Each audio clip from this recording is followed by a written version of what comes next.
조금이라도 비용이 더 싼 4.73%의 비용을 가지는 월세를 선택하는 게 더 유리합니다. 자취할 때 내가 월급의 몇 프로 정도가 적당한 거야? 나는 20%라는 수치를 늘 제공을 해. 왜냐하면은 내가 최근에 원룸 자취방을 구하는 동생을 위해서 만들어준 리포트가 있는데 요 자료 보면서 한번 설명을 해볼게.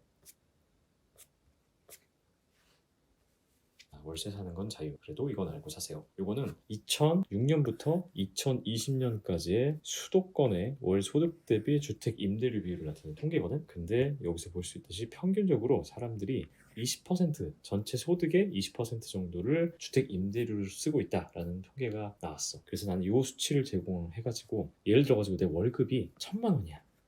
그리고 어떤 사람은 월급이 250만 원이야. 근데 이 두 사람이 100만 원짜리 월세에 산다고 하면 똑같은 100만 원이지만 누가 훨씬 더 안정적인 삶을 살 수 있을까? 당연히 1,000만 원을 벌고 있는데 100만 원 월세에 사는 사람이겠지? 음. 그래서 단순히 100만 원이다 200만 원이다 이게 중요한 게 아니고 내 전체 월급분의 주택 임대료가 어느 정도 수준이 되는 건지 비율을 구하는 게 중요하다. 그리고 그 기준으로서 요 20%를 기억을 하면은 내가 월에 적정한 수준의 주택 임대료를 내고 있는 건지 월세를 내고 있는 건지 판단할 수가 있다는 거지. 참고로 요 수치는 관리비를 제외한 순수한 임대료니까 실제 주거비는 관리비까지 포함하면 조금 더 추가가 되겠지. 음.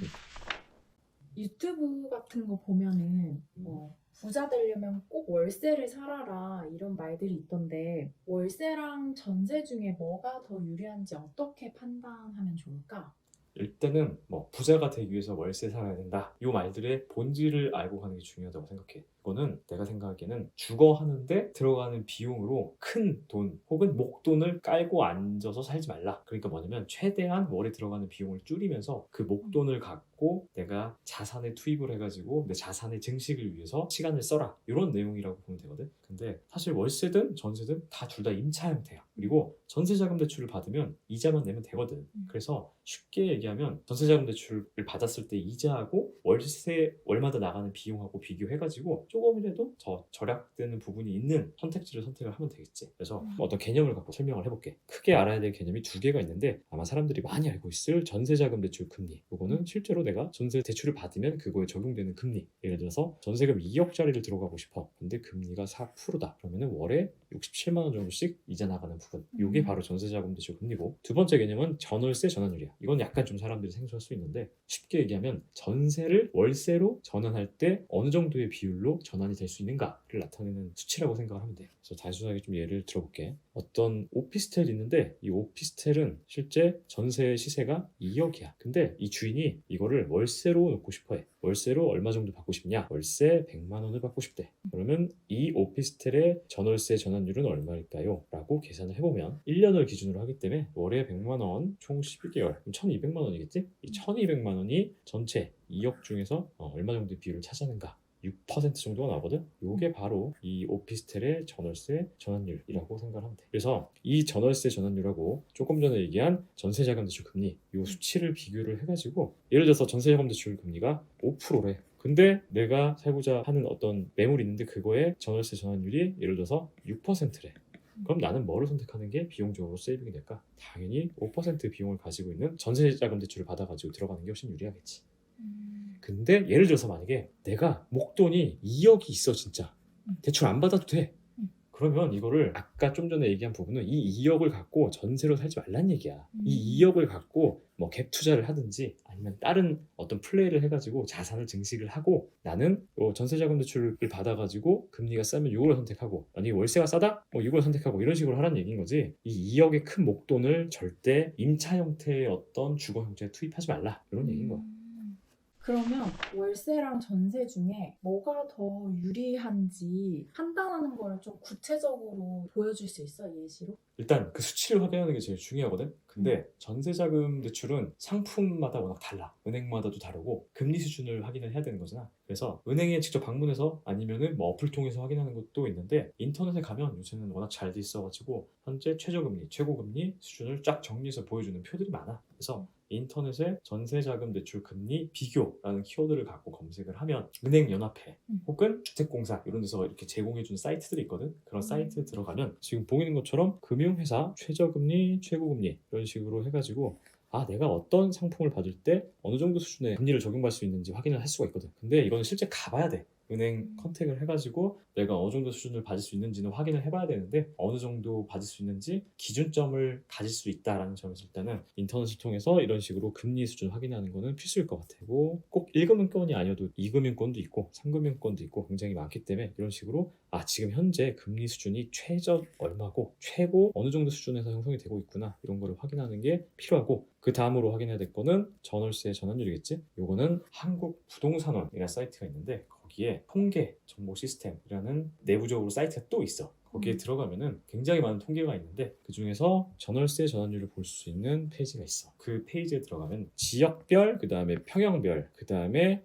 이런 오피스텔 혹은 뭐 아파트 이런 식으로 주거 형태별 에 따라서 전월세 전환율을 확인할 수가 있는데 이거는 실제로 후배가 살고 싶어하는 지역이 서울 동남권 중에 하나였거든. 그래서 동남권의 전월세 전환율은 4.73% 정도가 된다. 근데 이 친구가 그때 실제로 받을 수 있는 전세금의 금리 수준이 한 6% 정도 됐거든. 뭐 최저금리가 막 4% 이렇게 형성이 돼도 우대금리를 적용받아야 실제 그렇게 받을 수 있는 거고 실제로 가면 금리가 좀 높게 받을 수 있는 상황이 굉장히 많아. 그래서 이런 경우엔 당연히 조금이라도 비용이 더 싼 4.73%의 비용을 가지는 월세를 선택하는 게 더 유리합니다. 라고 해가지고 월세를 선택하라고 했었는데 요걸 조금 보기 좋게 비교를 하면은 자 주거 유형은 전세, 월세 그 다음에 이거를 볼 때 참고해야 될 지표 전세 대출 금리 그 다음에 전월세 전환율 6% 그다음에 월세를 할 땐 한 요 정도 4.73에서 4.86 요 레인지다. 그럼 당연히 월세를 선택하는 게 유리하겠지. 기본적으로 내가 살고 싶은 지역의 전세나 월세가 얼마인지를 알아야지 비교를 할 수 있겠네. 이 비율만 보고도 사실 비교가 가능한데 실제적으로 어떤 지역의 구체적인 시세가 궁금하다 그런 경우가 있잖아. 그럴 경우에는 똑같이 조금 전에 얘기한 것처럼 한국부동산원 통계정보 시스템에 들어가면 여기 보이는 것처럼 지역별, 평형별로 해가지고 실제 평균 월세 보증금, 그 다음에 평균 월세 수준이 이렇게 나와 있어. 여기는 실제 서울 동남권의 2022년 5월 기준 오피스텔의 평균 월세 가격인데 여기 평균 월세 가격이 지금 72만 9천 원으로 나와 있잖아. 이건 실제 평균 가격이기 때문에 이거보다 만약에 내가 예산이 훨씬 높다. 예를 들어서 80만 원 정도 예산 생각한다. 그럼 나는 이 지역에서 평균보다 조금 컨디션이 괜찮은 오피스텔 구할 수 있겠구나. 그 다음에 예를 들어서 내가 예산이 50만 원이야. 그러면 평균에 한참 떨어지기 때문에 이 정도 수준을 가지고는 이 지역에서 괜찮은 수준의 오피스텔 구하기가 어렵겠구나. 이렇게 판단을 하면 쉬운 거지. 기준을 좀 잡기 편한 거지. 그럼 마지막으로 자취방을 구할 때 후회하지 않을 만한 자취방을 구하는 팁 같은 게 있으면 알려줘. 일단은 요 영상을 보시는 분들이 대부분이 아마 20대 혹은 30대 초반 사회초년생 분들이 많으실 거기 때문에 나는 이분들에게 제일 중요한 거는 시간이라고 생각해. 그래서 자영업을 하시든 사업을 하시든 직장에 다니시든 결국 일을 하시는 지역으로부터 제일 가까운 곳에 최대한 근접하게 원룸 혹은 자취방을 구하는 게 제일 중요하다고 생각을 하거든. 왜냐면 시간을 아껴야 되니까. 그게 젊을 때 가장 큰 자산이라고 생각을 하기 때문에. 그래서 시간을 아끼는 게 중요하고 그 직장 혹은 사업지를 기준으로 해가지고 조금이라도 가까운 지역에 위치를 잡는 게 제일 좋다고 생각을 해. 그래서 지하철 노선도 있지. 그거를 펴놓고 내가 기준점을 잡고 거기서 출퇴근 도어 투 도어 20분 컷으로 끊을 수 있는 지역들. 지역이라고 하면 좀 헷갈리겠지? 역들을 한번 다 찾아봐. 그래서 나는 이거 실제로 후배의 케이스인데 이 친구는 실제로 오피스텔에서 역까지 도보로 5분이 걸려야 되고 지하철 탑승 시간 10분 그 다음에 이 친구 실제 사무실이 잠실역이었는데 잠실역에서 사무실까지 도보 5분 해가지고 도합 20분 내로 출근이 가능한 컨디션의 물건을 찾는 거였어. 그래서 실제로 이렇게 20분 컷을 찍을 수 있는 물건을 찾아보자 라고 해가지고 그게 가능한 역들을 한번 탁 추려봤거든. 그래서 이런 식으로 지하철 2호선에 가능한 거 구의, 왕십리 약간 20분을 넘어가는 지역도 있긴 했는데 이런 식으로 3호선 가락시장, 경찰병원역, 지하철 5호선은 뭐 천호, 하차산, 8호선은 암사, 천호 이런 식으로 해가지고 역을 한번 추리고 그 다음에 그 역을 중심으로 내가 뭘 봐야 될지 이런 식으로 조건을 한번 쫙 나열을 해봐. 그래서 조건 1, 오피스텔이어야 되고 조건 2, 주변에 유흥상권이 없을 것, 연식은 15년 차 이하일 것, 그 다음에 이 친구는 또 맛집을 워낙 좋아해가지고 여의도, 삼정, 합정, 압구정 주요한 역들하고 연결성이 좋을 것 이런 식으로 개인마다 조건들이 있을 거 아니야. 그 조건을 나열을 해가지고 이 모든 조건을 혹은 제일 많이 조건에 부합하는 역이 어딜까? 지역이 어딜까? 왜냐면 지역이 조금 익숙하지 않으면 역을 중심으로 보면 조금 편하거든.